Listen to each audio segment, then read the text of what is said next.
Agora foi ele. Ele botou pra gravar, ele tá aí. Se ele tá ouvindo a gente, ele só não tá falando. Não fala mal dele não, hein, gente? Pelo amor de Deus.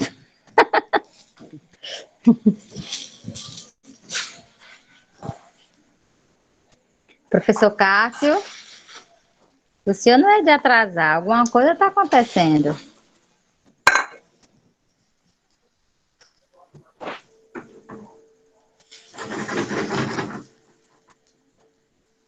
Não, ele não tá bem não, gente. E a vida.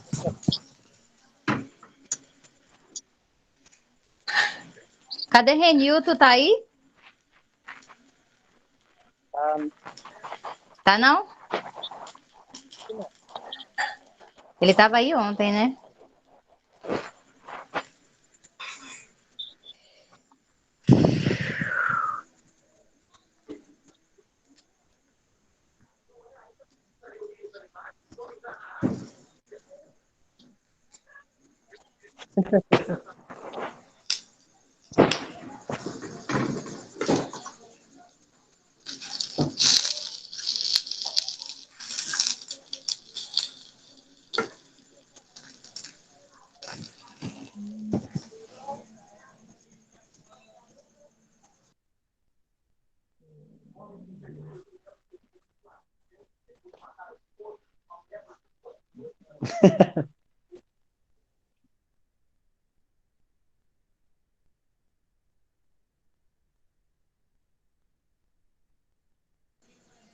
Não, gente, vamos embora. Hoje não tem aula, não. Tchau.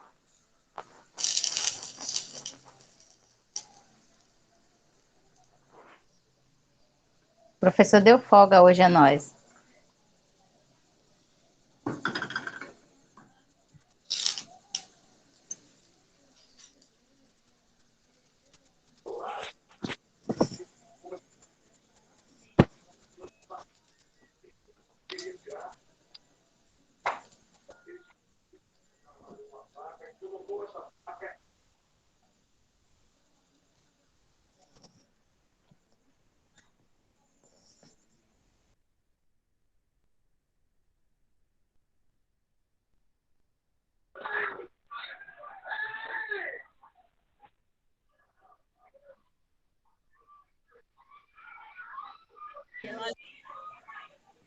Pessoal,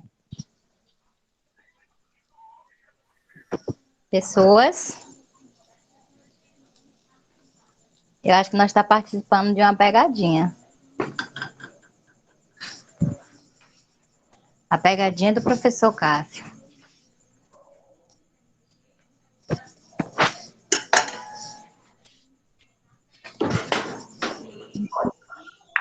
Oi, Silvana. Oi, quem é? Eu, Viviane. Oi, Vívia. Tudo jóia? Tudo jóia, tudo na paz. Que bênção. E o professor, E aí, será tá... que vai aparecer? Rapaz, ele tá aí, ele só não tá falando com nós, que eu tô vendo que ele tá aí.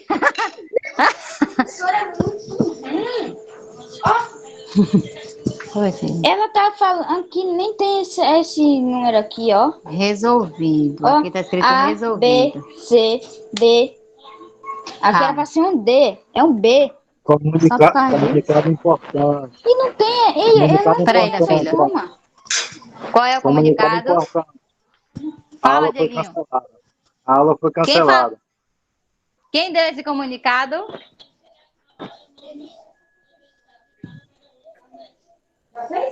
Diego? Oi. Quem foi que deu o comunicado? É pro professor Cássio aparecer. Eu já sabia que era mentira. Eu também falei que tô indo embora. Ele acabou de sair também, de novo. Ele deve estar com dificuldades na internet dele lá. Tá me ouvindo? Professor, o senhor tá fazendo uma pegadinha com nós, né não? Deve ser mesmo. Aqui também no Paraná tá chovendo. Olha a cara dele, olha a cara dele, gente. Olha a cara dele, dando risada. Ele tava ouvindo nós o tempo inteiro. Ah, vocês estão me ouvindo? Estão me ouvindo agora? Agora sim. Agora sim. David, vem. Vou ficar com cuidado, sei. Gente, parece. Ótimo! Pronto. Esse é meu filho, o que ele tá fazendo isso? Oi? Não vou fazer mais, não. Hoje de ter feito a tarefa. Tá, amanhã a gente faz. Pega o seu prato pra pegar aqui também. Melhorou agora? Melhorou agora. Você tá ouvindo? Eu tava vendo a mensagem que tá aí aqui no grupo do WhatsApp aqui e no chat aqui. E eu tava falando e ninguém tava me ouvindo. Agora tá ok, então, né? Eu vou retomar aqui o que eu falava para vocês, né? Na aula de ontem, nós introduzimos um pouco sobre o texto do Lucchesi, né? Que ele traz sobre problematização, né? Será se a nossa avaliação, será se o acesso à escola, ela é democrática? Nós vimos que não é, né? Já temos uma concepção de trabalho, de vida, de leitura da escola que, até hoje, a escola ainda não é democrática. E é interessante também que o Lucchesi, ao longo do texto, ele vai colocando algumas perguntas. Essas perguntas é justamente para interagir com o leitor do texto, né? Então ele pergunta, a escola é democrática?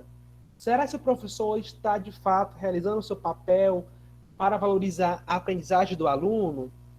Então ele coloca algumas perguntas.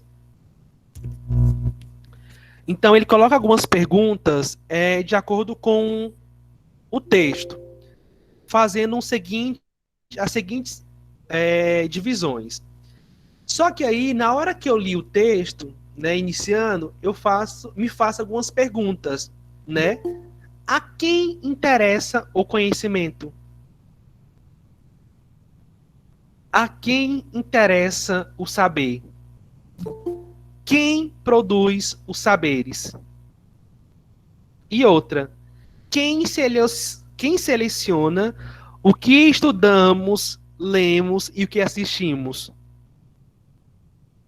Então, são perguntas que o texto, ele me fez, ao iniciar o texto, me fez lembrar. Porque o que nós estamos na escola, alguém selecionou, né? Então, quem sempre construiu os nossos saberes? Quem validou o que nós estudamos, o que nós aprendemos, o que é certo e o que é errado?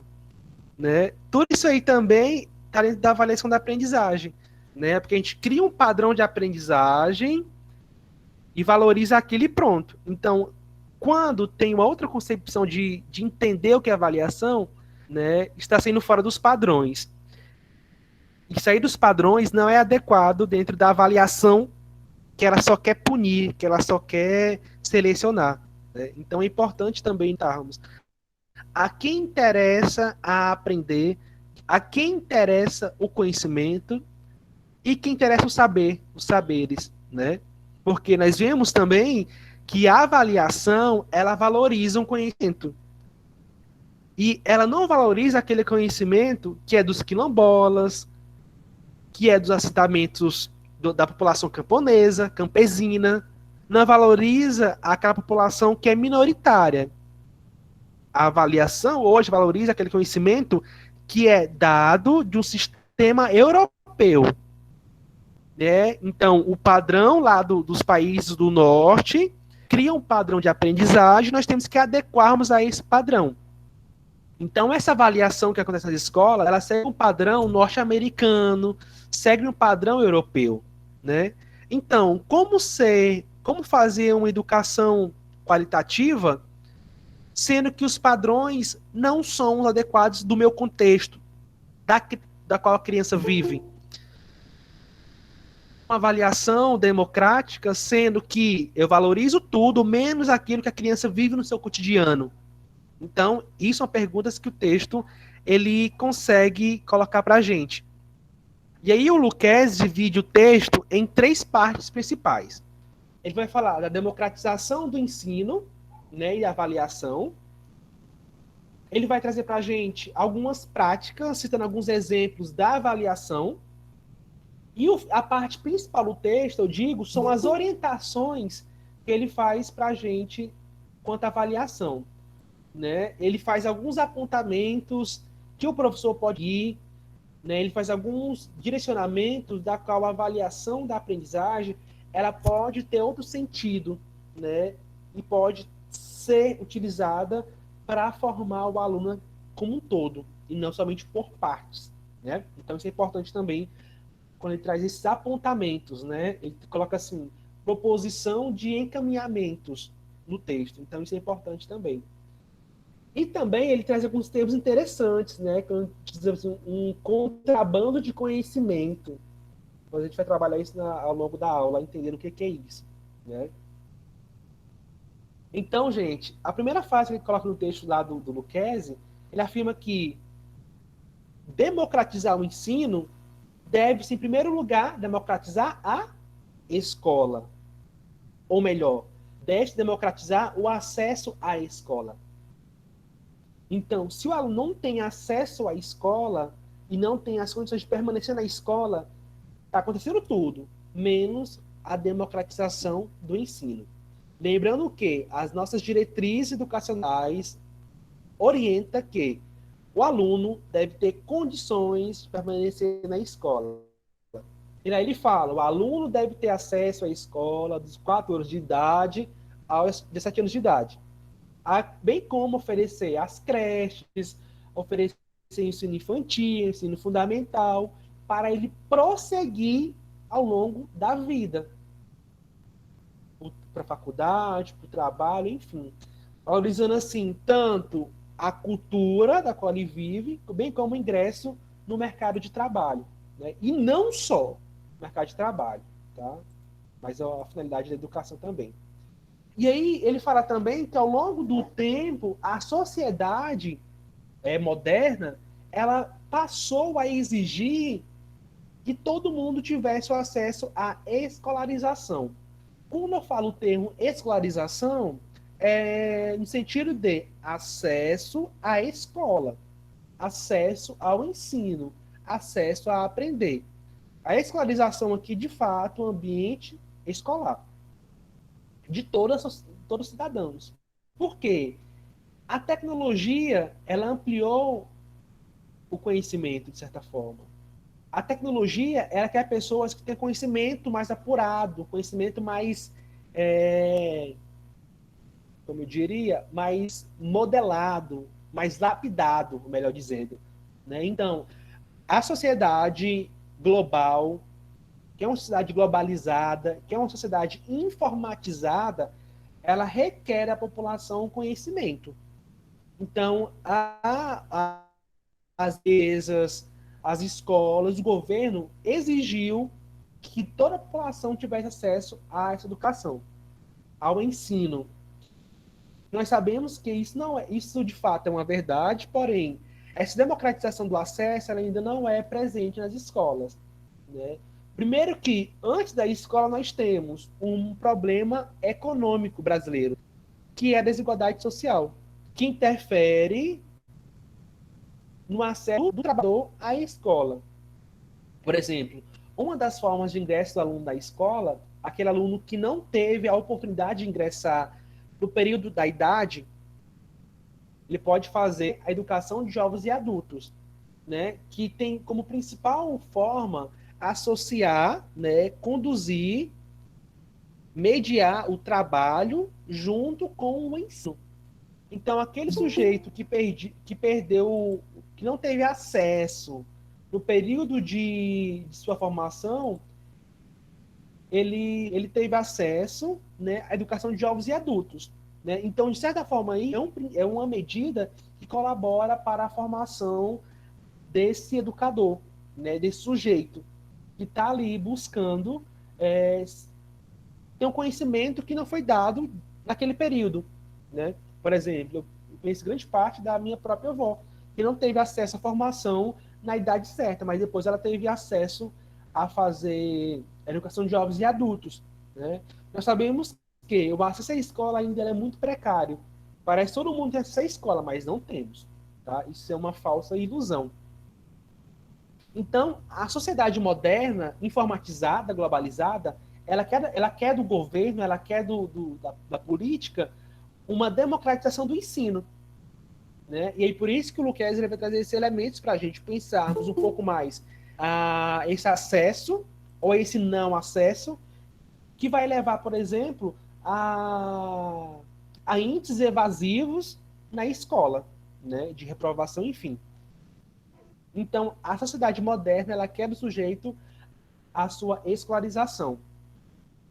Aí também ele vai trazer uns elementos importantes quando ele fala assim da leitura de placas, da leitura das linguagens, né? Às vezes a pessoa pega um texto, ela lê, mas não compreende, né? Aí existe um termo para isso, que é uma pessoa, um analfabeto funcional, né? Ele até consegue ler aquele texto, entender que ali tem números, ali tem uma linguagem não verbal, mas não consegue fazer a interpretação.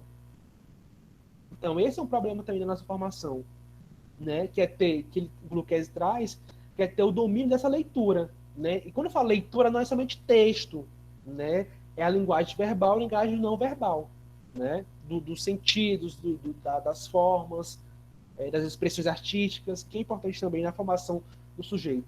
Mas aí a sociedade hoje, ela quer essa leitura dessa informação, né? Aí eu pergunto, como apropriar dessa informação, né, que requer um acompanhamento técnico de profissional, que no caso é o professor, né, que ele possa conduzir essa formação um pouco mais complexa para o aluno. E aí eu valorizo mais uma vez a escola, ontem eu falei isso para vocês, né, que eu devo sim valorizar a educação familiar, porém quem faz o trabalho técnico, quem faz o trabalho de ensinar, de entender as fórmulas, entender as linguagens, as tecnologias, é o professor. Quando eu digo, por exemplo, que a educação familiar ela basta, eu estou negando o trabalho do profissional de artes visuais, do professor de música. Então, isso não pode acontecer. Eu tenho que valorizar que a escola é um ambiente adequado para esse professor aprender. Porque lá, o professor, o docente, ele teve metodologia do ensino de artes, de música, ele entende, ele teve psicologia na educação, então ele entende aquele contexto, né, para a formação do aluno.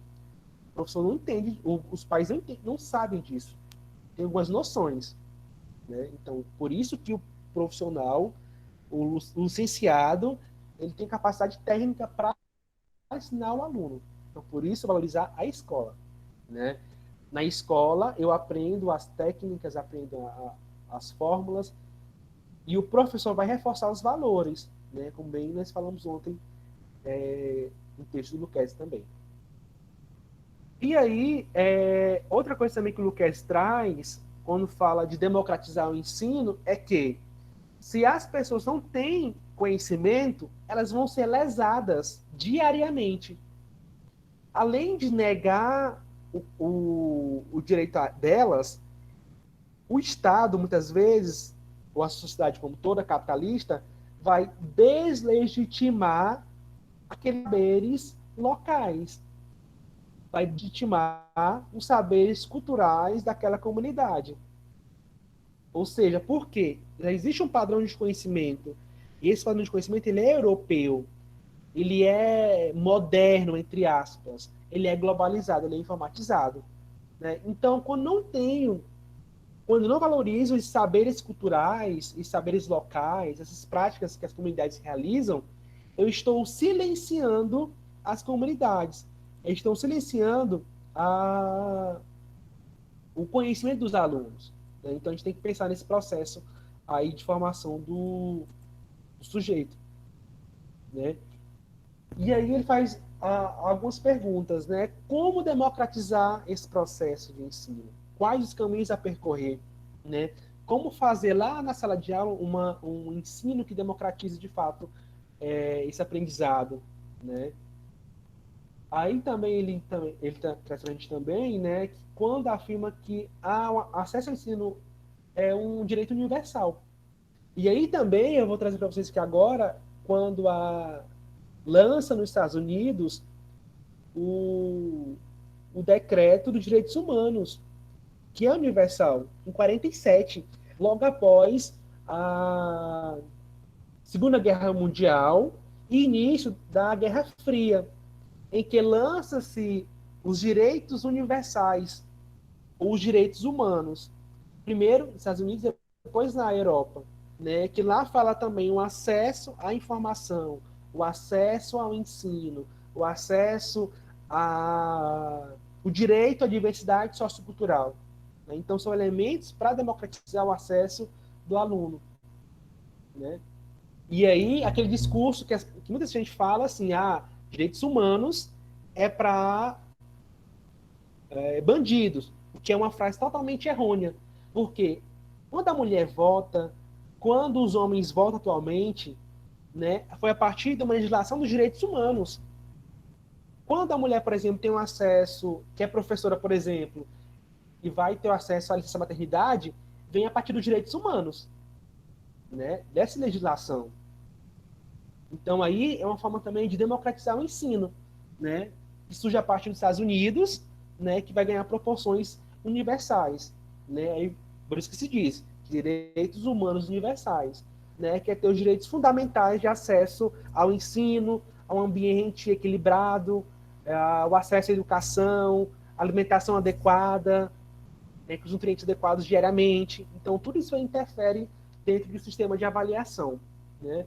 E aí também ele traz o Lucchesi, quando ele afirma que na Revolução Francesa negou-se o acesso à informação, ao conhecimento.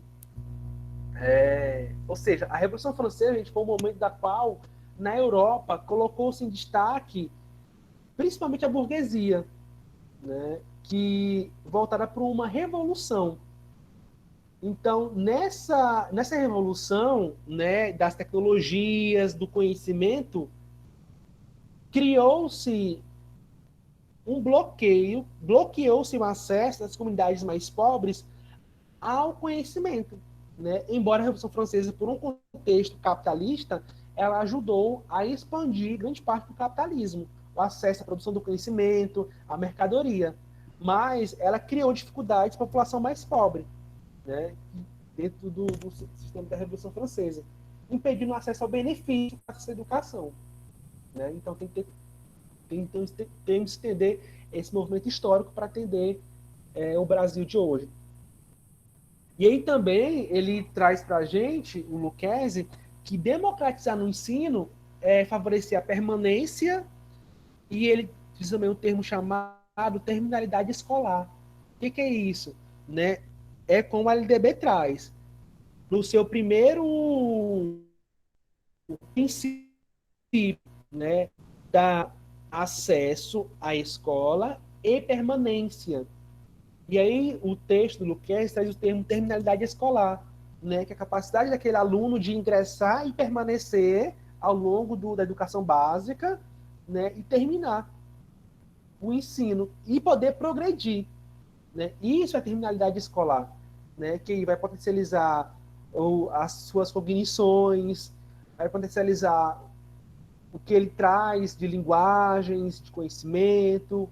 Então isso é importante também. E a LDB traz isso para a gente, né? Quando afirma assim, deve colocar o aluno na escola com a idade tal vai ter que terminar.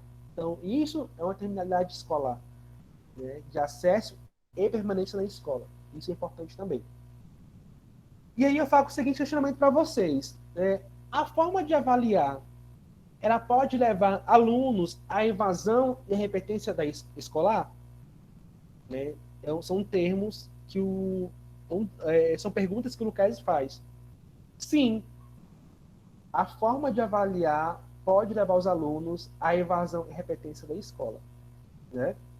Primeiramente, o aluno começa ali a repetir, né? Não tem o rendimento, o padrão de conhecimento que o professor cobra.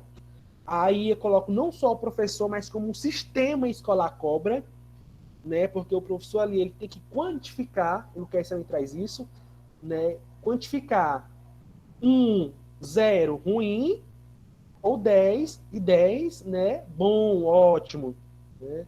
E aí ele até afirma, por que quantificar um valor que é qualitativo, né? Então isso é importante nós compreendermos também. Então, a forma de avaliar que a escola hoje propõe, aí eu coloco agora nos sistemas de ensino, sistema de ensino municipal, estadual e federal, ele tem suas formas de avaliações. Então, de certa forma, sim, a avaliação ela pode avaliar, ela pode ocasionar evasão, mas não é só isso, lógico, né? Então, assim, e aí também ele traz para a gente uma forma também de pensarmos por que ocorre essa repetência, né? Porque existe o controle de acesso à educação. E aí, acho que na página ainda, acho que é 65, ele fala mais ou menos assim, quanto mais ignorância e inconsciência, melhor para os segmentos dominantes da sociedade.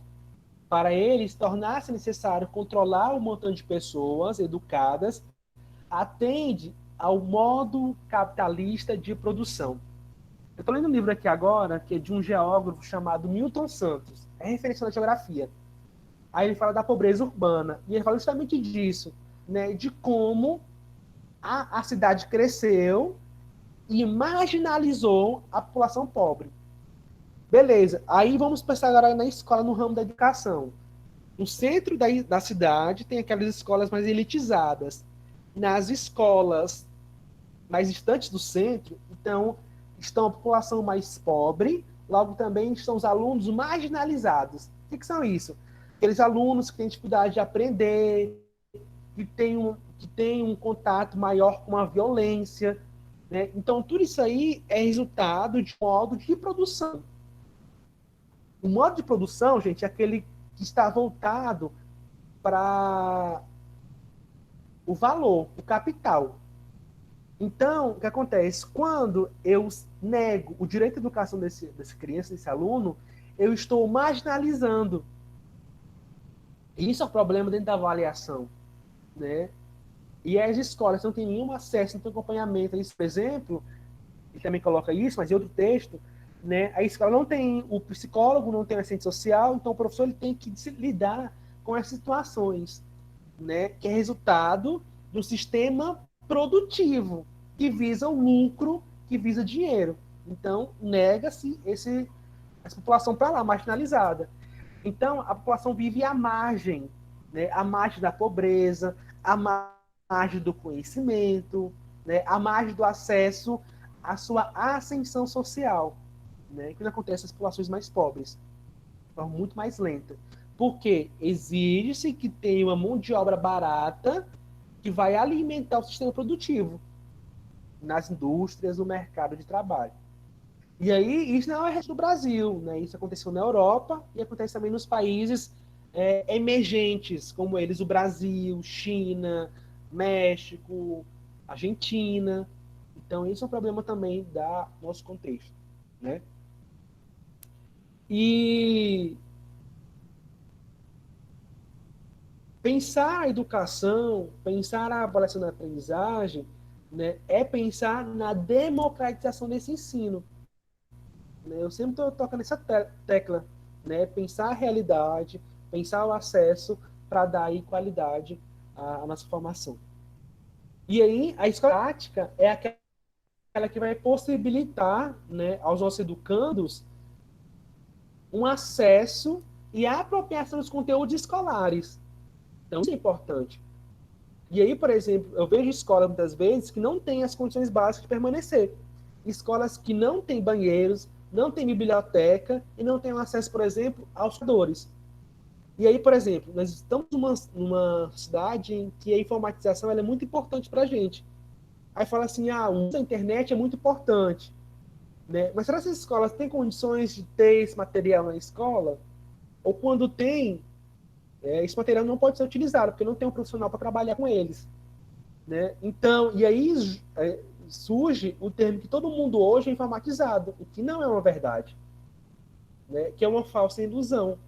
Né? De ter acesso à informação, ele é restrito a um pequeno grupo de pessoas. E aí é uma forma também de colonização. Né?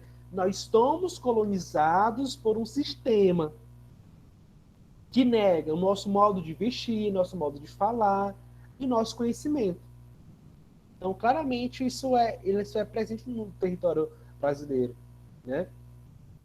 E aí o acesso à educação, essa apropriação, ela é importante também para a ascensão da população, né, principalmente do Brasil, que a população, em grande parte, de pessoas pobres. Quando eu não dou esse acesso à aprendizagem dos alunos, habilito a eles o processo de emancipação. E aí o Paulo Freire gosta muito disso, né? O ato de ensinar, o ato de ajudar o aluno, orientar, é um ato de emancipação social, né? Emancipação no sentido de sair das amarras do capitalismo e poder, pelo seu trabalho, conseguir a sua forma de ascender socialmente, né? Ter um trabalho digno, ter um emprego digno e ter condições de vida. Então, é sempre pensando na educação como forma de emancipação. O Lucchesi está muito bem de acordo com o Paulo Freire, em seus livros também. E aí, ele traz uma... Hein, professor? Oi, pode falar. Eu vi uma pesquisa uma vez que no Brasil se gasta com preso 2.400 por mês. E com um estudante, 2.000. Ou seja, se gasta mais com presídio, com preso, do que com aluno, né? Do que com a educação. Isso é preocupante, Sim, né? isso. E aí, Willy, se vocês souberem, não lembro agora quanto custa um preço de um pão para o aluno na merenda escolar. Gente, são centavos. Não sei como está no Tocantins agora. Mas, gente, é em torno de 40 centavos, de 80 centavos por dia de gasto com a merenda escolar. Nem sei qual é o valor agora. Um pão é 50 centavos. É. E olha, gente, e por exemplo, né? E aí, na merenda escolar, o aluno tem acesso apenas a um suco, que não é de qualidade, né? Porque seguindo os parâmetros da própria agricultura familiar, da escola quer dizer, a escola tem que oferecer uma... Tá cortando?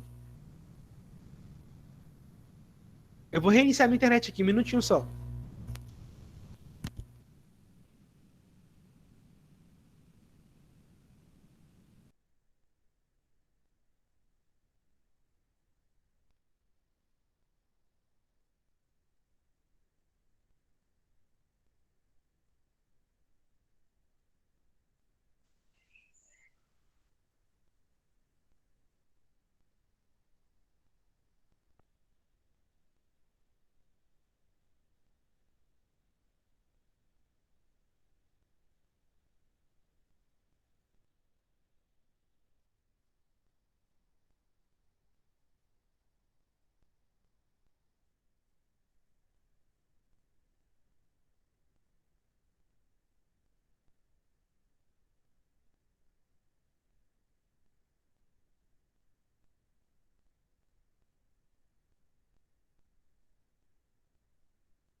Voltei. Pessoal, me escutam agora? Melhorou um pouco? Tá melhor. Melhorou. Beleza. Eu falava, pessoal, que a ação, deve ser permanente, né? Ela deve estar voltada principalmente para a emancipação do aluno e também da sociedade, né? Porque, gente, os problemas de atualmente, elas têm grande parte pela nossa população que não é informatizada. E aí, nosso principal problema atualmente, por percebermos que muita gente está negando, né, a importância de se vacinar, né? Então, a gente vê a importância aí, né, da vacinação. De não acreditar na ciência, de negar as pesquisas, de negar o trabalho do cientista pesquisando, né? Então, isso é preocupante. E também, pela própria, entendermos a educação a partir de uma perspectiva política. Né? Educação, gente, é puramente política. Né? Educação, ela se dá a partir do investimento que o Estado faz, se o governo faz. Então, quando não tem essa permanência, né, isso fica preocupante na nossa formação de professores e de alunos também. Então, esse acesso, as condições básicas, elas são importantes na formação do aluno. E aí também o Lucchesi, ele vai dizer que essa não preocupação na formação do aluno, né, quando se elabora, os testes são elaborados, quando faz uma leitura inadequada e o uso insatisfatório dos dados para a educação, né, e também que o sistema ele é autoritário, são fatores que vão levar a reprovação do aluno.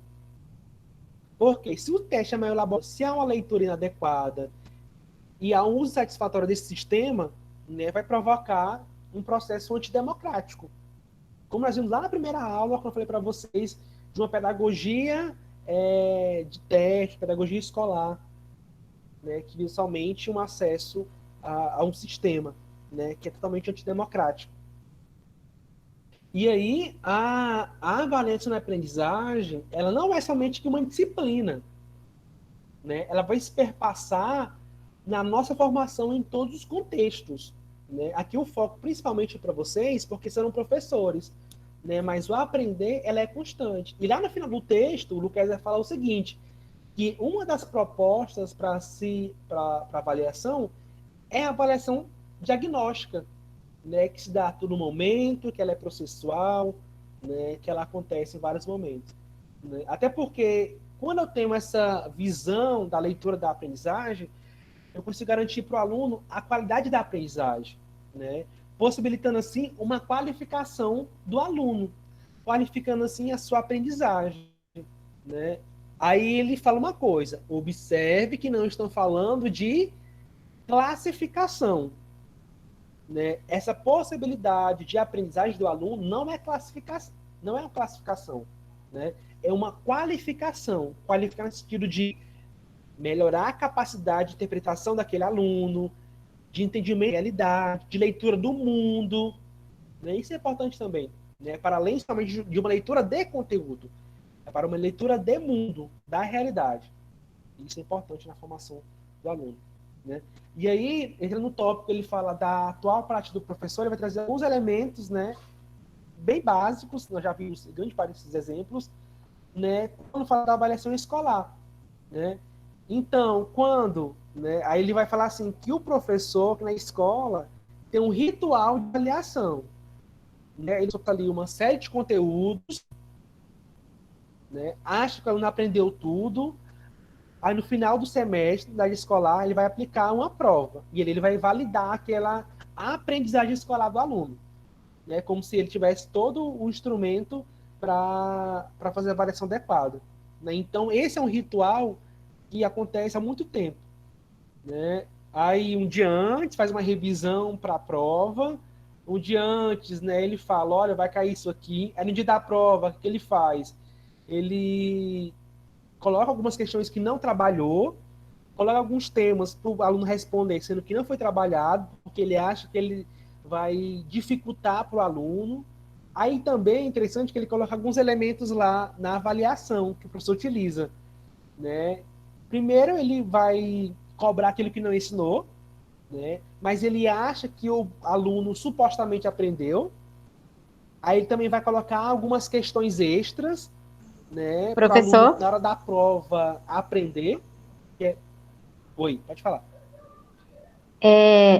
Isso, na verdade, já acontece na faculdade também. Eu, pelo menos, já fui vítima disso. Os colegas talvez possam concordar comigo.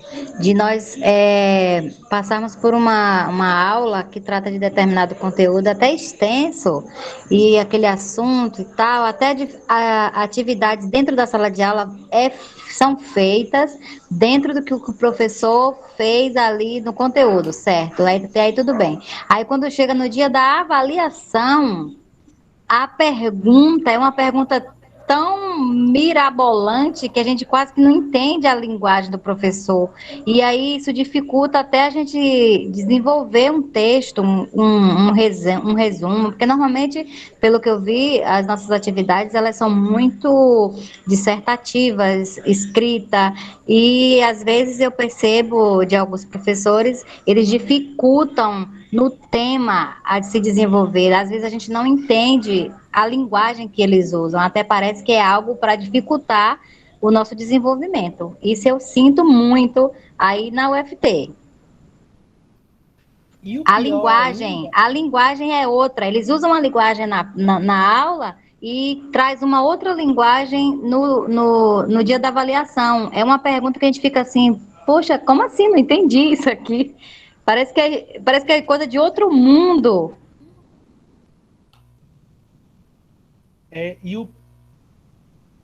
e o mais difícil disso é que ele quer colocar isso no dia da avaliação, né? Como se a prova, na prova você fosse despertar para aprender tudo aquilo, né? Então ele enxerga a prova como algo para estimular você a aprender, você vai ter capacidade, e não foi, né? A prova, no caso a prova ali, isso não é prova, né? Isso não é avaliação. Quando o professor faz isso, ali é a prova, não é avaliação. Porque, lógico, você também tem que colocar os níveis de dificuldades numa atividade, né? O aluno pensar. Mas, grande parte nós vemos que ele coloca algo ali um pouco mais muito Enigmático. mais difícil, enigmático, para o aluno ter ali a lâmpada mágica, né? E poder responder. Né? Como Não, se, e o agora pior, pronto, né? o pior é que a gente passa um tempão da avaliação tentando decifrar o que é que está sendo pedido. E assim, eu concordo que a gente tem que se esforçar para estudar. O professor Sebastião sempre falou, gente, o dicionário é o melhor amigo de vocês daqui para frente. Eu concordo. Mas quando você traz para uma avaliação uma linguagem que você não está familiarizado dentro daquele conteúdo, você se perde todo, você até sabe o assunto, mas a maneira que foi pedida, você não consegue, é um enigma, você primeiro tem que decifrar aquele enigma da pergunta para depois fazer o conteúdo. E eu vi colegas se darem um pouco mal, ter que fazer de novo, ou levou uma nota baixa, porque não compreendeu o que o professor queria. E outra, e aí, no que você falou, Silvana, o Luquez também fala assim, que a prova, a avaliação, ela é elaborada de acordo com o humor do professor, né? Se o professor ele é bem-humorado com uma turma tal, ele vai pegar leve, entre aspas, na atividade avaliativa. Mas se a turma ela tiver um pouco mais difícil, ele vai dificultar onde? Na prova, né? Então aí entra o humor, né, como se fosse um critério de avaliativo. Né? Então, turma mais calma entre aspas, mais de boa, uma prova mais leve. Turmas têm dificuldade de aprendizagem, questões mais difíceis. Né? Isso o Lucas também traz. Vai apontar esses instrumentos que o professor utiliza nessas variáveis. E aí, de acordo com, né, turmas disciplinadas, turmas disciplinadas, questões mais fáceis, turmas indisciplinadas, questões mais difíceis.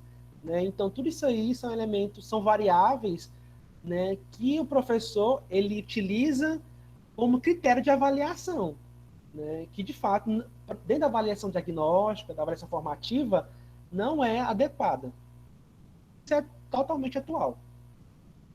E aí, ele também traz lá algumas frases dizendo assim, né?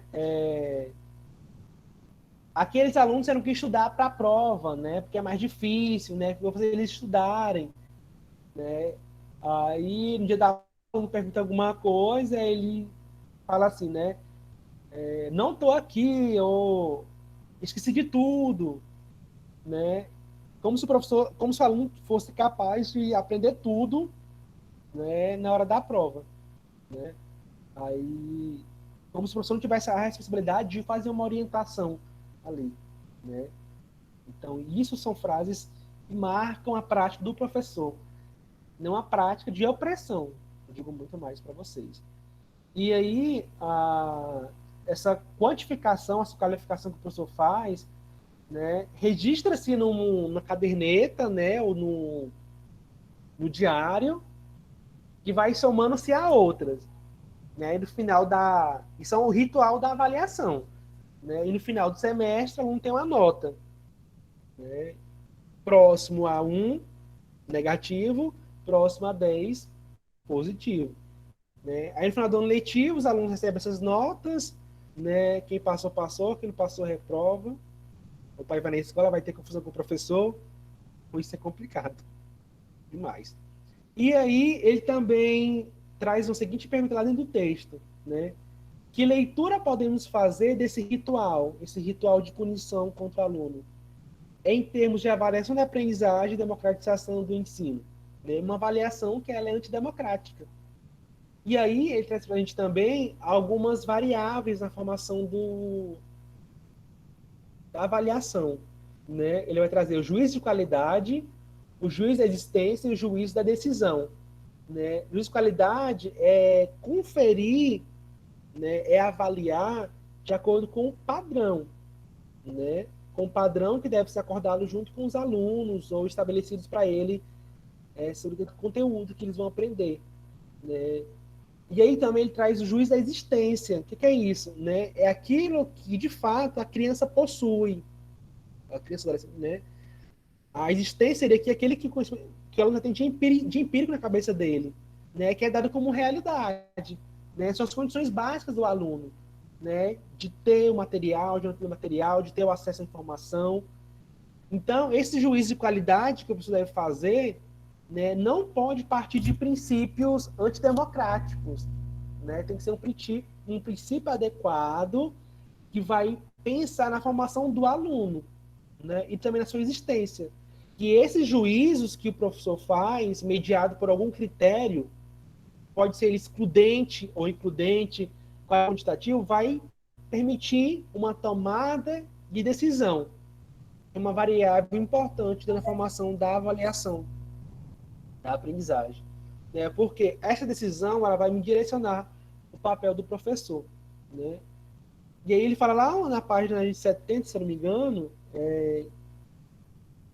que um professor ele poderá, né, escolher arbitrariamente um aluno a passar, sendo que ele não tem condições de ter aprovação.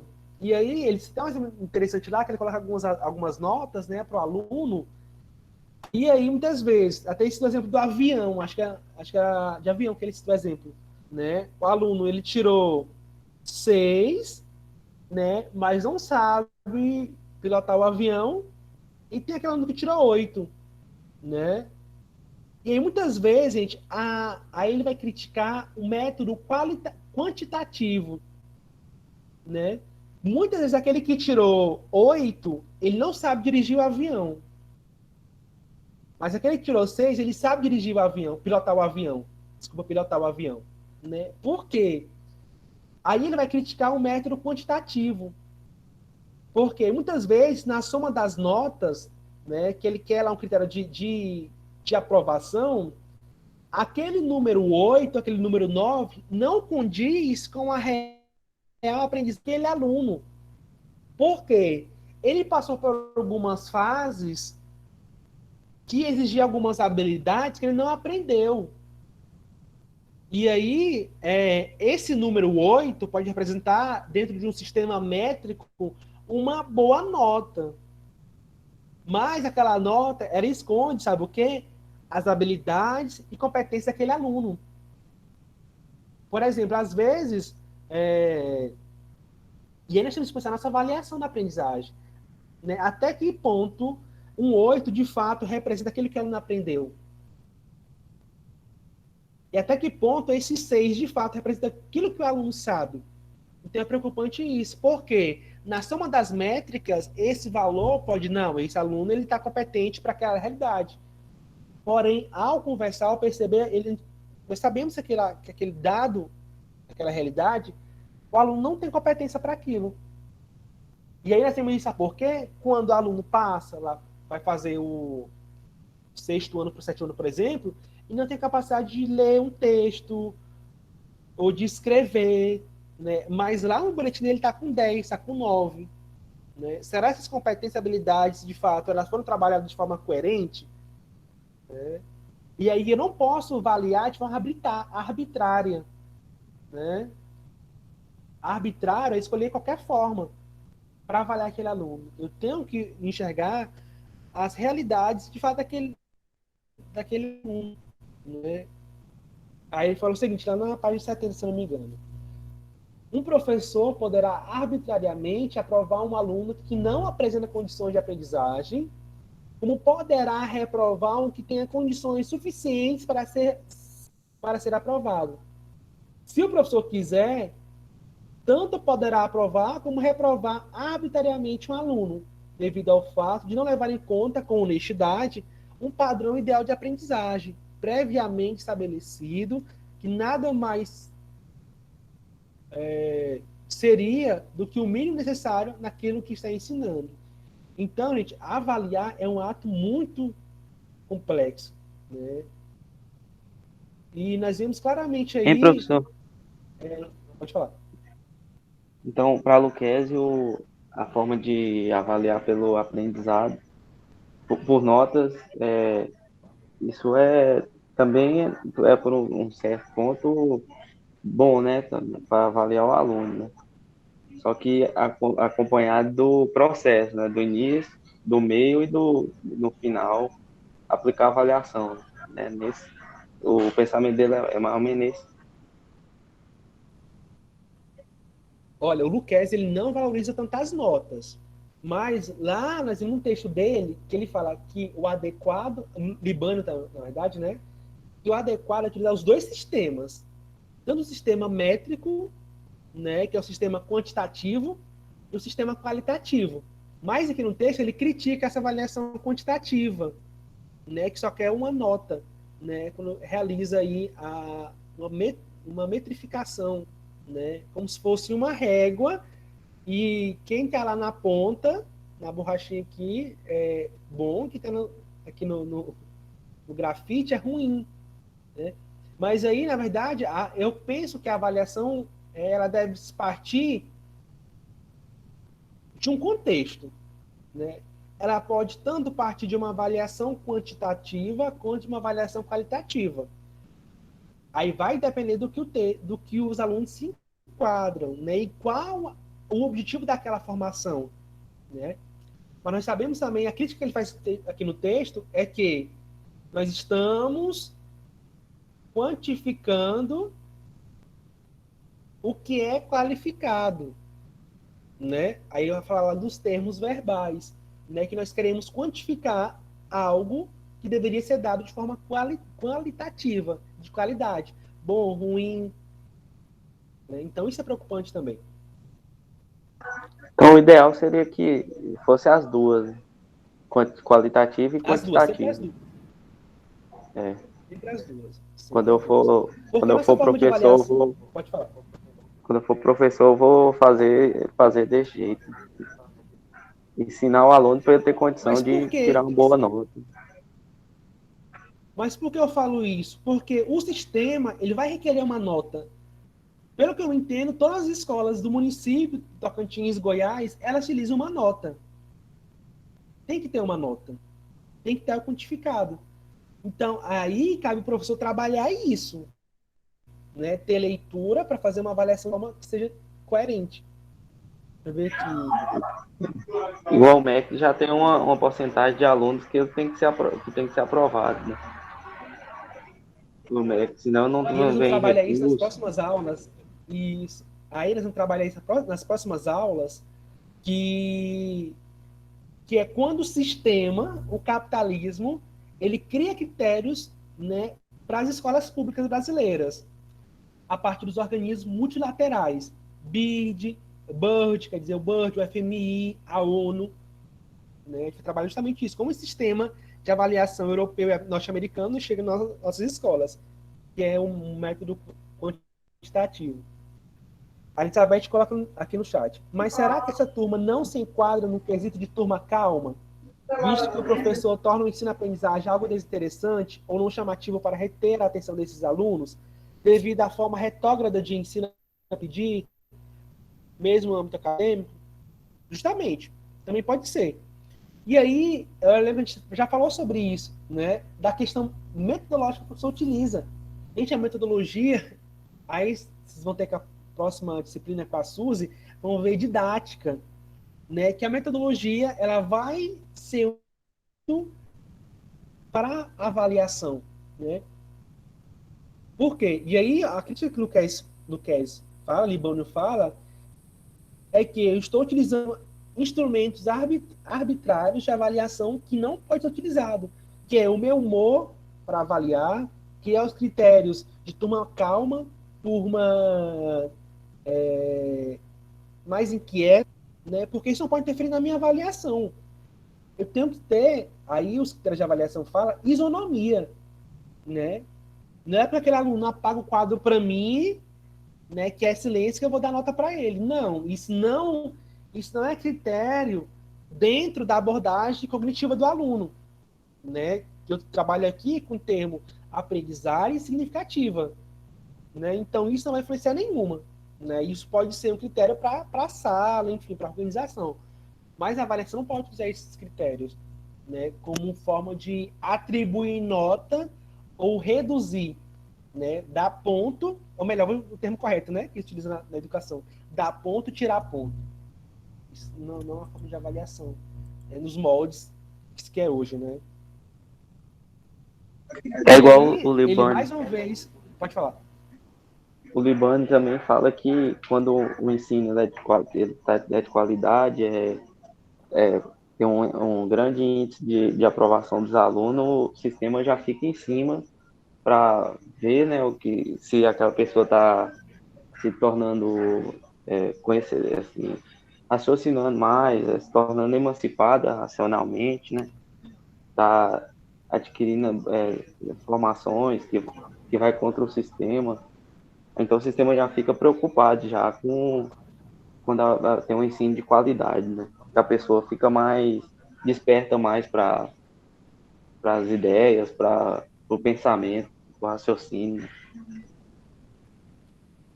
Isso é ruim para o sistema. Também, mas eu digo muito mais. Também, porque o sistema, Willer, o texto já dá indicando outro texto, na verdade, para a próxima aula, né? Porque esse critério de fazer essa avaliação e de ter um quantitativo de aprovados é porque a escola, ela depende de um recurso financeiro. Nós temos nas escolas o censo. O censo ocorre todos os anos. O censo, ele faz esse ano, 2021, e esse censo vai ser mandado para o Ministério da Educação e lá ele vai ser o dinheiro para o ano letivo do ano que vem. Então, se eu não tenho matrícula suficiente, se eu tenho um número de matrícula baixa, se eu tenho um número de reprovações alto, o meu dinheiro para o ano que vem, ele não vai ser adequado para fazer a escola, de certa forma, né? Então, o sistema de ensino, ele quer... Porque os diretores das escolas, em grande parte, eles não querem que os pais, que os professores, né, tenham um alto índice de reprovação, porque eles dependem de um recurso financeiro, eles dependem de um fundo.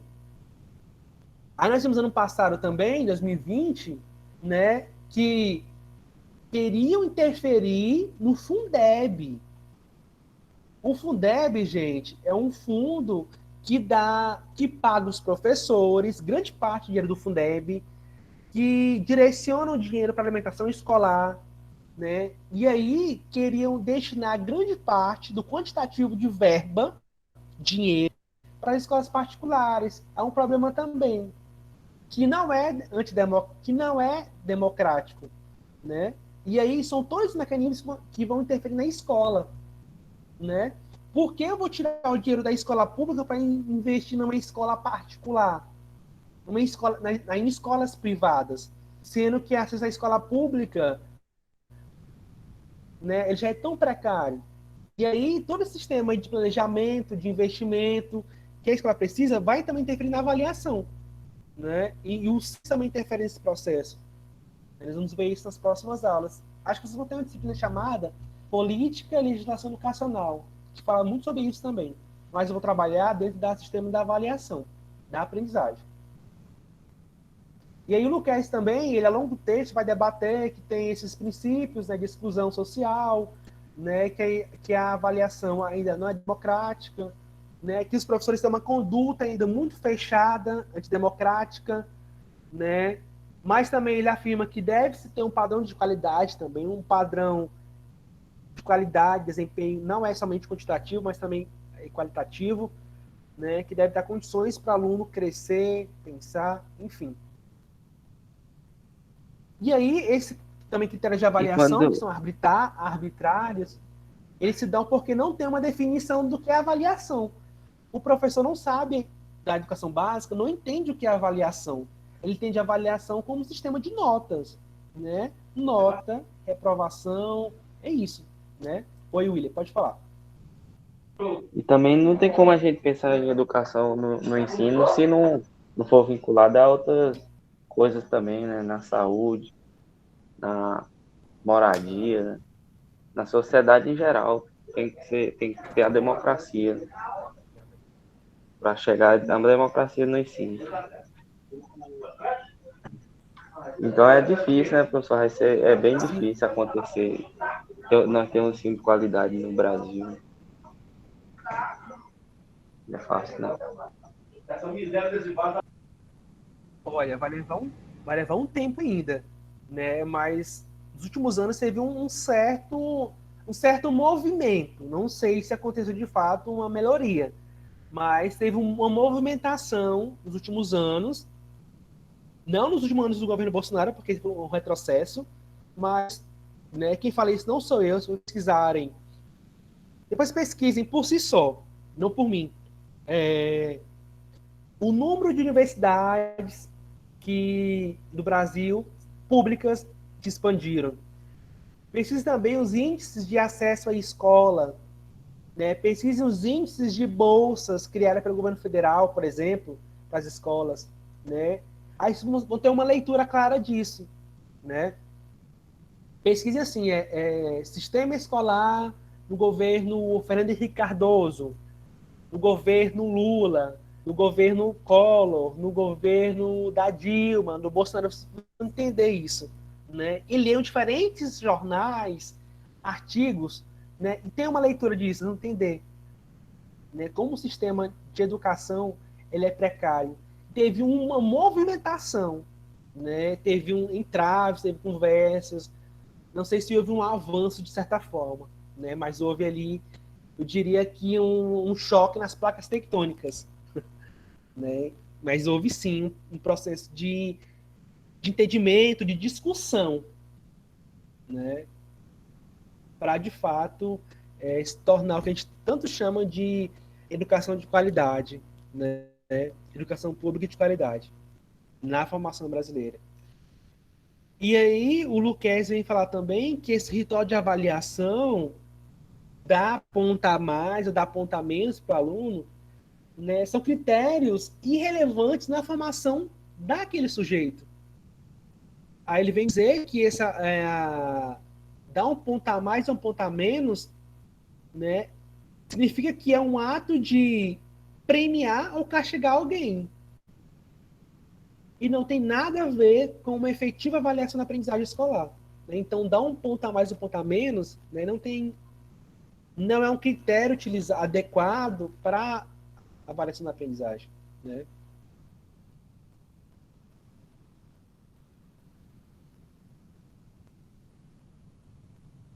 Aí ele fala também que a prática de avaliação não pode ser efetivada arbitrária, né? E aí ele também faz o seguinte questionamento, né? Como os alunos poderão ser criativos sendo que o nosso sistema ele está dado, ele está padronizado, né? Como eu posso incentivar, como eu quero tornar meu aluno criativo, crítico, sendo que o meu sistema ele está colocado para rebaixar o meu aluno, né? Para colocar a minha autoridade em cima daquele saber do aluno. Eu acho que é muito difícil aí, né? Quando o sistema ele quer somente punir esse aluno, né? O tipo de prática que o professor realiza, né? Que é dada pela escola, pelo sistema de ensino, ele nega a si mesmo, né? O professor nega-se a sua própria prática dentro da sala de aula, né? Ao invés de propor um ensino que eleve culturalmente a possibilidade de ascensão social, a possibilidade do aluno perceber-se criticamente dentro de um contexto histórico-geográfico, né? E também leitura da visão da realidade, né?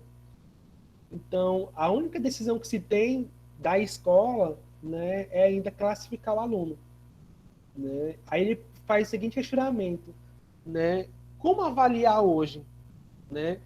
Quais os sentidos da avaliação da aprendizagem hoje dentro da escola? E eu pergunto para vocês, quais sentidos da avaliação hoje na escola? Qual o sentido de uma avaliação?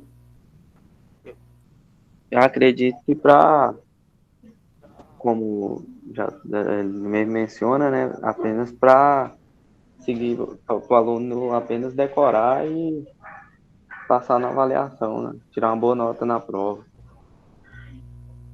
Hoje a avaliação está sendo desse jeito. Porque tem muitos alunos que terminam o ensino médio, a gente sabe fazer uma redação, não sabe nem fazer as 4 operações básicas, matemática, e nas demais matérias também, biologia, geografia, não sabe, né, no básico que é necessário.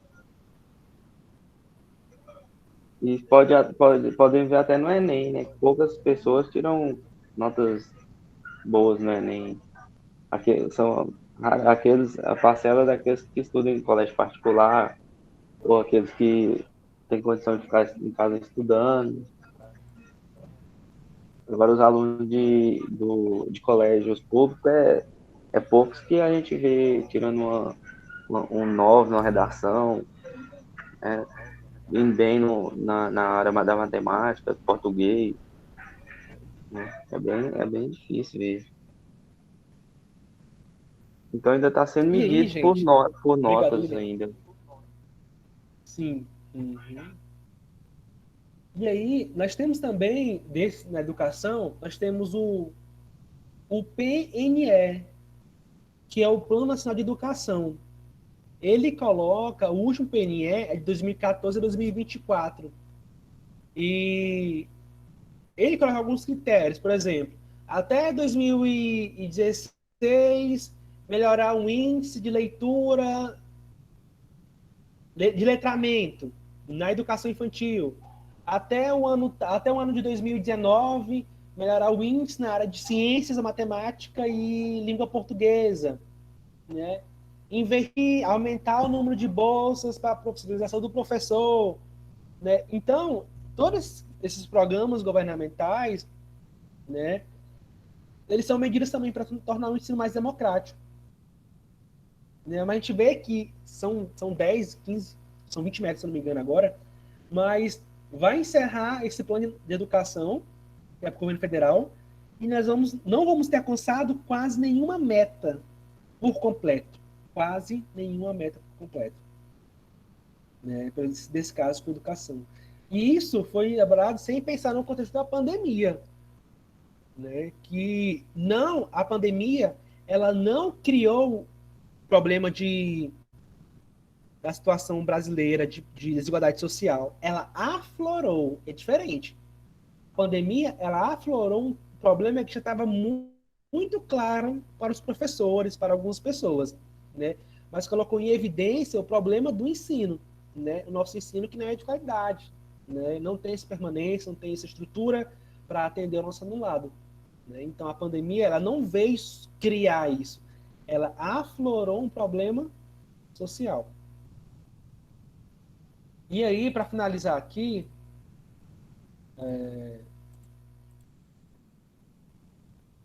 eles também citam lá um exemplo, né, na tomada de decisão, eu coloquei o exemplo do médico e o exemplo do professor. Né, do médico, quando está lá com problemas, né, acho que é pulmonares, e o médico manda, olha, o seu diagnóstico é esse. Continue fazendo as mesmas coisas que faziam antes. E aí ele fala assim, tá, agora vamos entender a parte do professor. Né? O aluno não aprendeu, não teve o índice adequado ali para aprender, e o professor continua, olha, tá normal, né? Continua permanecendo nessa mesma regra. E aí é uma metáfora interessante, porque se eu não tive um êxito, né, para conseguir essa habilidade de leitura, interpretação, enfim, eu tenho que mudar o meu direcionamento, né, para que esse aluno atenda os critérios de aprendizagem, de avaliação, de leitura, né? Então, mudar decisão é importante também, né? Mudar de pensamento, mudar de roteiro, de caminhos, é importante na formação do aluno, né? E aí, finalizando já o texto aqui, o Lucchesi traz como propostas de para pensarmos a educação? Lá no tópico, né, proposição de encaminhamento, avaliação diagnóstica. O que ele propõe, né, quais caminhos ele coloca para a gente pensar e construir uma educação diferente? Agora eu deixo com vocês. Lá no último tópico, proposição de um encaminhamento à avaliação diagnóstica. O que ele propõe para o nosso trabalho?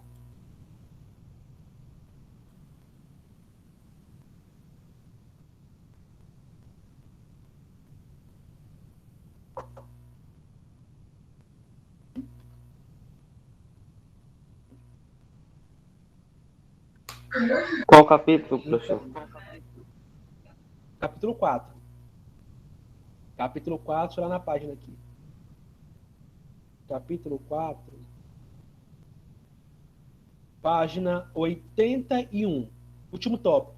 Proposição de um encaminhamento à avaliação diagnóstica. Aqui ele coloca algumas orientações para a prática do professor ligado à avaliação da aprendizagem.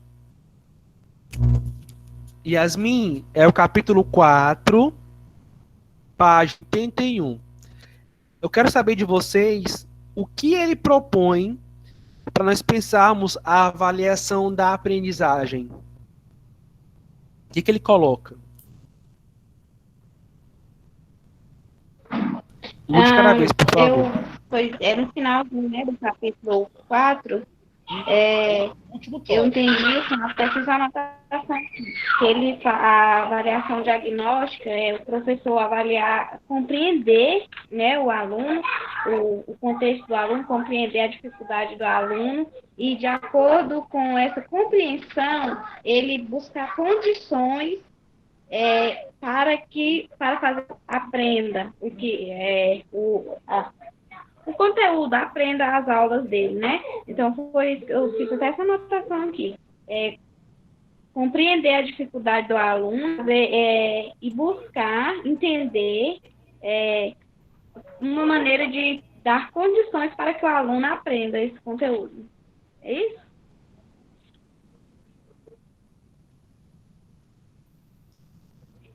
Certo, obrigado. É isso mesmo. Eu quero saber os demais agora.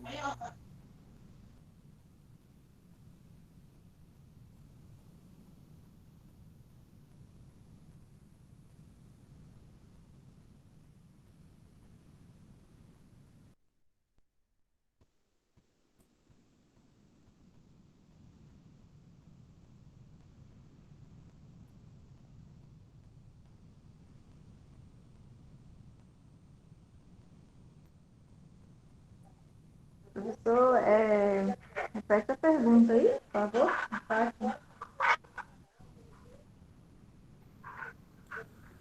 Eu quero saber quais propostas o Lucchesi ele coloca naquele capítulo, né? Pensarmos a avaliação da aprendizagem. O que ele coloca?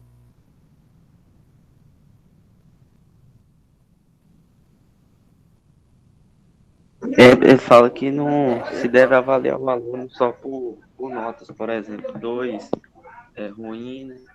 5 mais ou menos, 7 é bom e 10 excelente.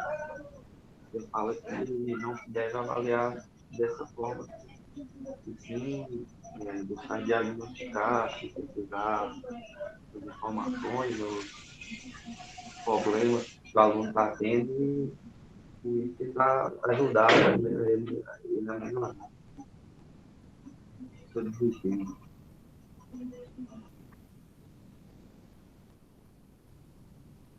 Perfeito, William.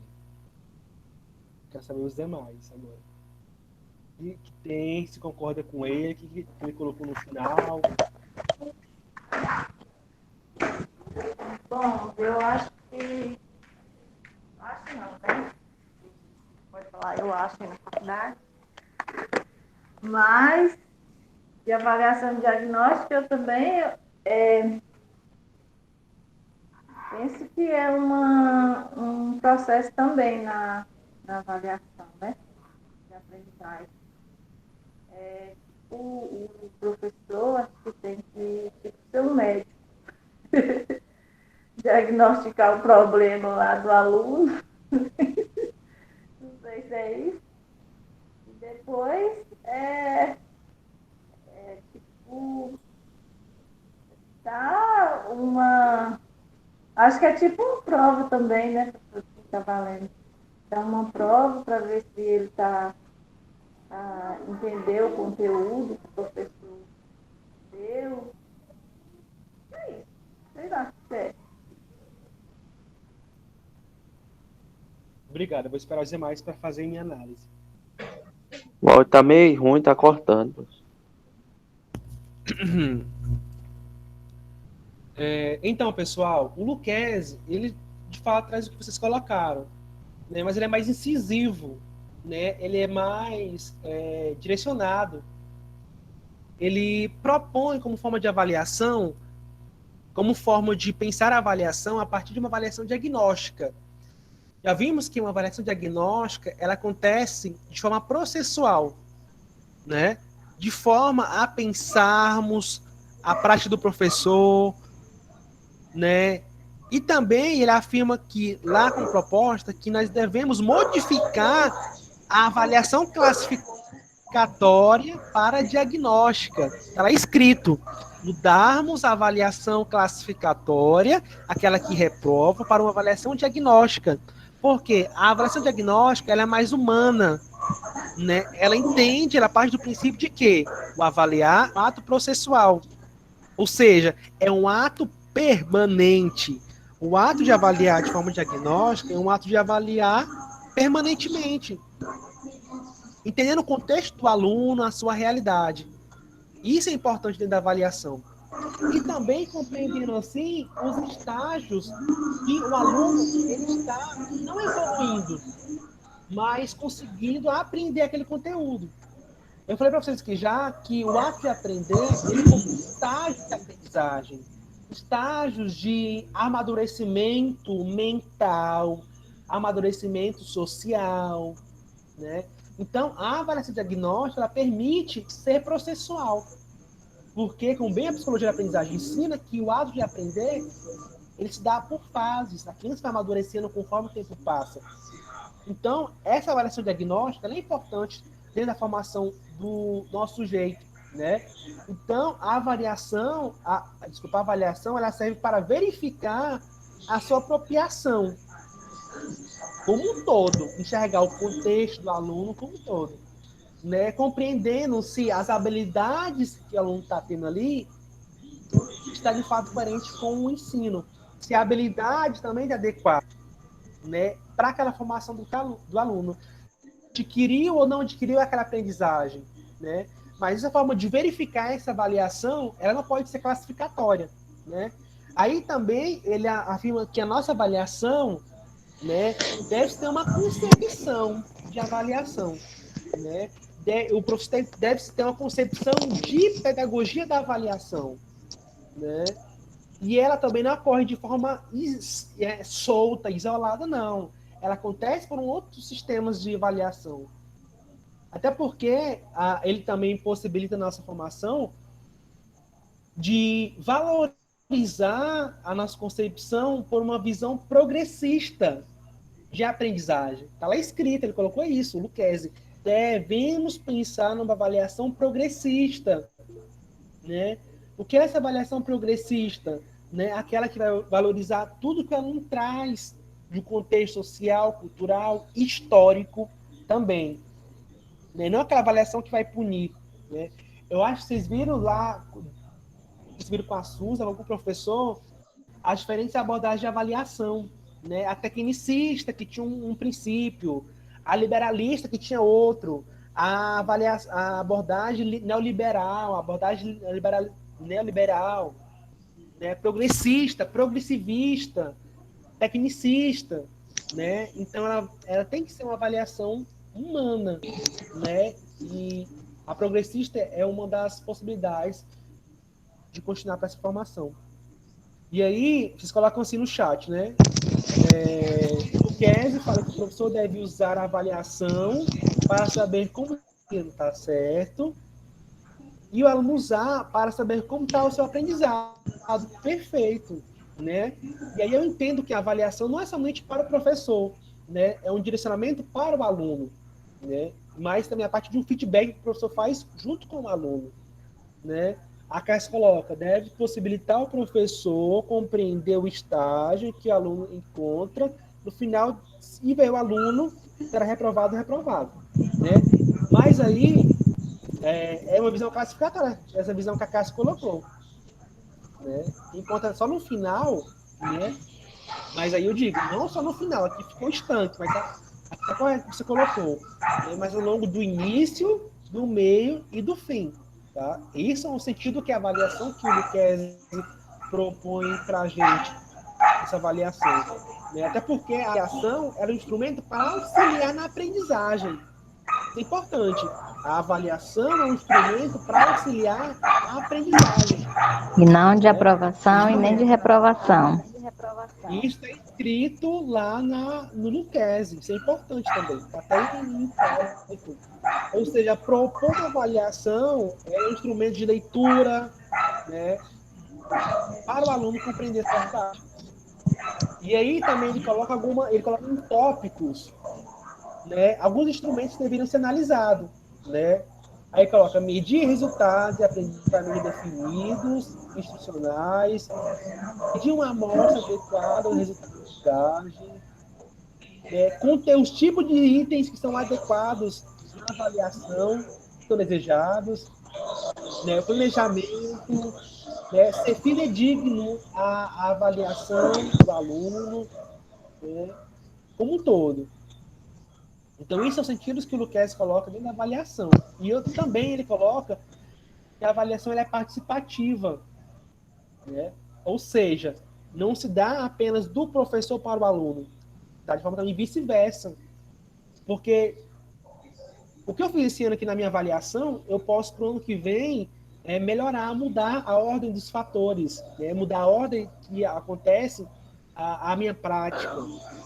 Né? Então, ela pode me direcionar para outros momentos, né, de formação também para a vida. Isso é importante na formação do aluno. Tá? Então, esses são direcionamentos que o Lucchesi coloca de forma muito resumida aqui ainda. Né?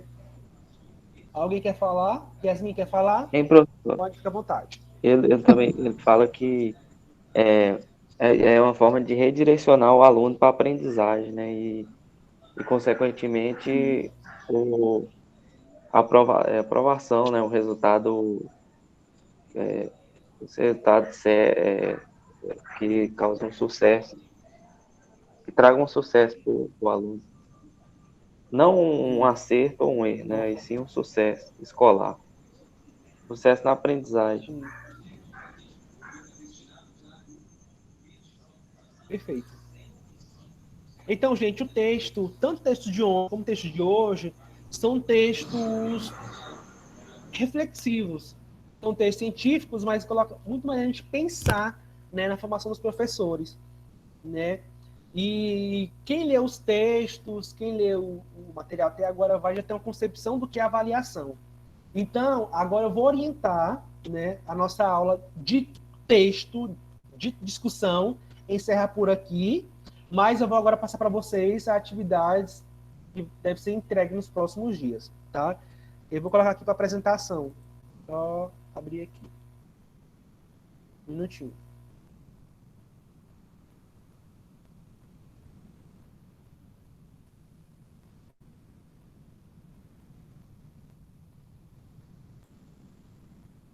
Eu vou abrir aqui em PDF.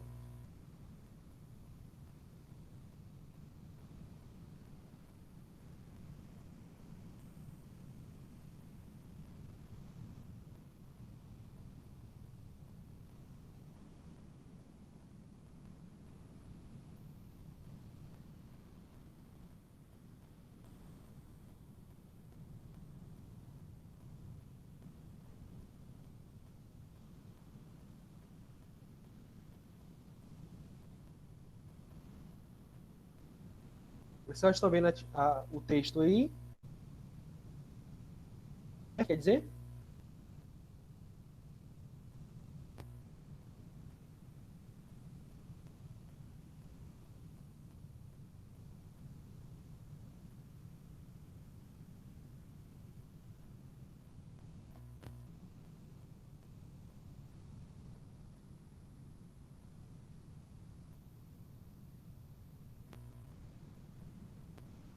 Tô mandando no grupo o texto, professor? Não, vocês estão vendo aí o texto não, né, agora, né? Eu não tô vendo. Eu não tô vendo, não. Tá vendo, né? Tá vendo? Tá, eu vou colocar de novo aqui, um minutinho. Deve ser feito. Bom, vou colocar agora.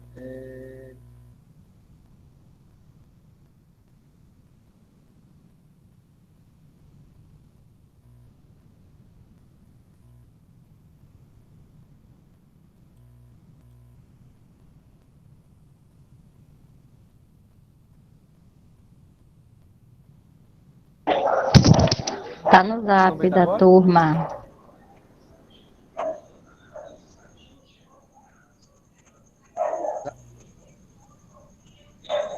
Eu compartilhei lá. Vocês, Silvia, né? Tá. Na época eu tirei um print e coloquei lá. E aí, pessoal, tá assim, ó, é uma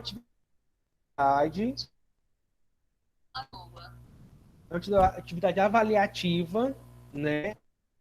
É para ser entregue dia 29 de janeiro, ou seja, daqui 3 dias.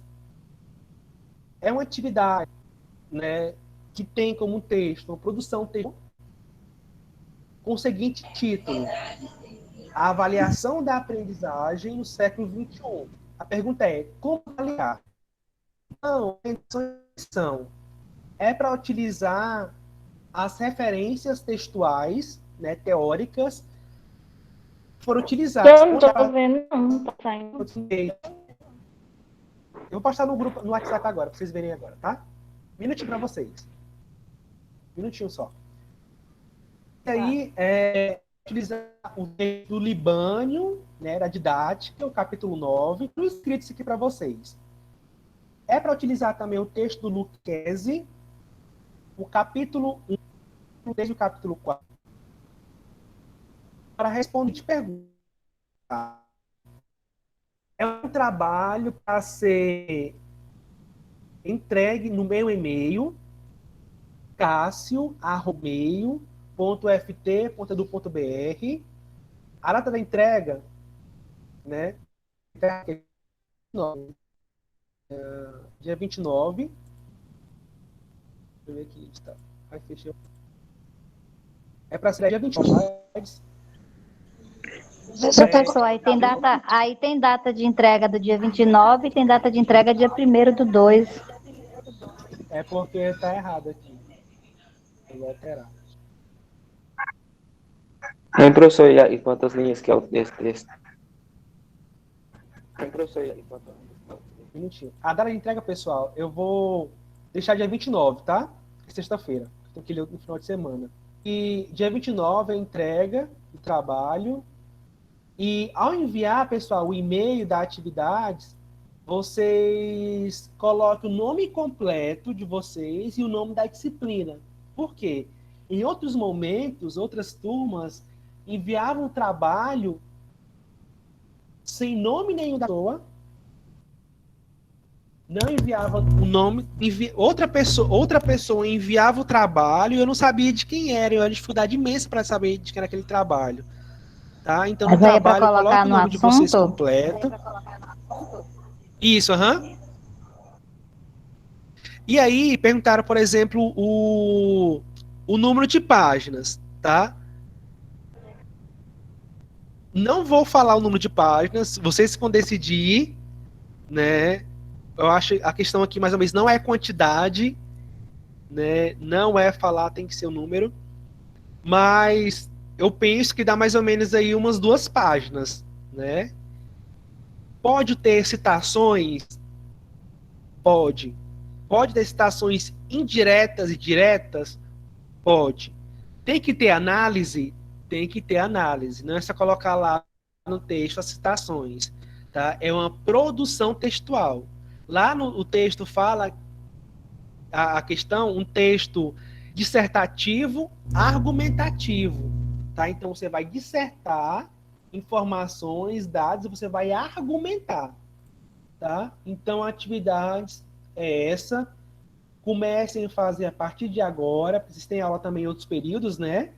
Então, utilize esse tempo agora até 10 horas. Tem 1 hora ainda para 10 horas. Para iniciar atividades, né? Eu vou passar as orientações. Vou passar as orientações também por áudio, por e-mail. Vou deixar essa aula aqui gravada também. Lembrando que todas as aulas já estão no meu canal do YouTube. Aproveite para me seguir, curtir. É muito importante para o meu crescimento. E o trabalho é para ser entregue dia 29, sexta-feira agora, tá?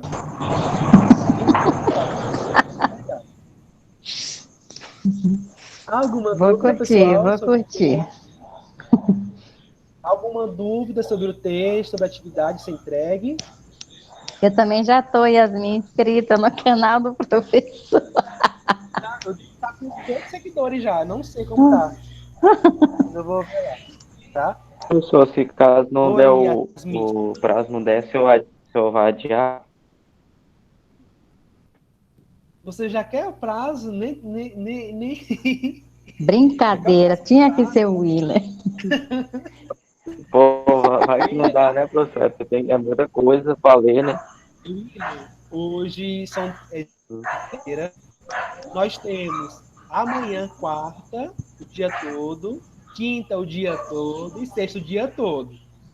Tá certo? Professor, Porque na tem que analisar verdade, meu nós vamos texto, trabalhar. tem que ler devagar. Nós vamos trabalhar. Willer. Nós vamos trabalhar o texto que nós já lemos, no caso, o capítulo 3 e o capítulo 4, né? Já tem meio caminho andado nesse. Isso, e aquele também, o capítulo do Libânio, o capítulo 9, lembra do Libânio? E o capítulo O primeiro 1 do texto. Luquéis. Isso. São textos já lidos, são textos discutidos, agora você vai pegar toda essa síntese e vai produzir seu texto. Não tem dificuldade nenhuma, tá? Tem sim. E, professor, depois o senhor vai. E é isso. Depois o senhor vai mandar lá no Oi. grupo lá o que é para fazer? Vou mandar agora. Eu tô vendo no Depois o WhatsApp senhor vai mandar lá no eu vou grupo. enviar para vocês. Tá? Agora. Sim. Vou mandar, Vou mandar assim agora. Isso, Yasmin, pessoal, é verdade, professor. A Yasmin tá falando aí, ó. temos outras aulas e temos trabalho, e temos muitos filhos. Ai, Yasmin.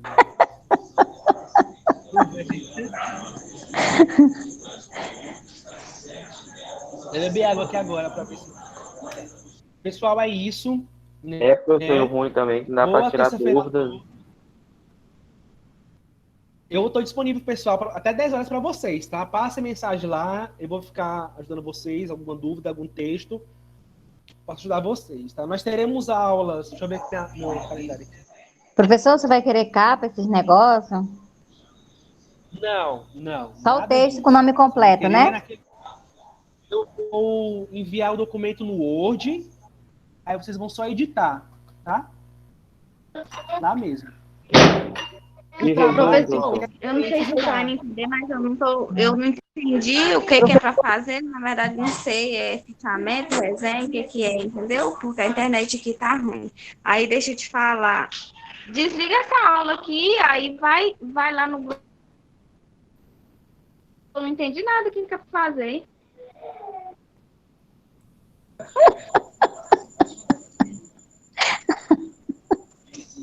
Ai, meu Deus.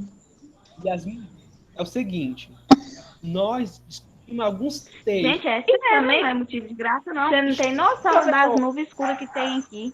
E fazendo barulho de trovão. Yasmin, atenção. Nós discutimos alguns textos de alguns autores, do Luquez e do Libânio. Vocês também fizeram alguns vídeos falando sobre esses textos. Agora eu quero o seguinte: vocês vão produzir um texto argumentativo, dissertativo. Vocês vão argumentar, colocar tal, fala isso, aquilo, e vão argumentar. E aí depois vocês vão escrever isso, escrever a sua análise, seu texto, e me enviar por e-mail até o dia 29 de janeiro. Certo? Eu vou falar no grupo para vocês agora, tá? Eu vou... Professor, então eu vou sair já que eu vou começar já a fazer. Não, beleza. Eu estou aqui até 10 horas. Se quiser alguma dúvida, eu posso lá explicar para vocês novamente a orientação. Eu vou postar também no grupo lá o texto. É isso. São 9 horas agora. Boa noite a todos. Não deixe para o último dia. Aproveitem agora o tempo de vocês. Descansem. Bom descansar a todos. Tchau, tchau. Abraços.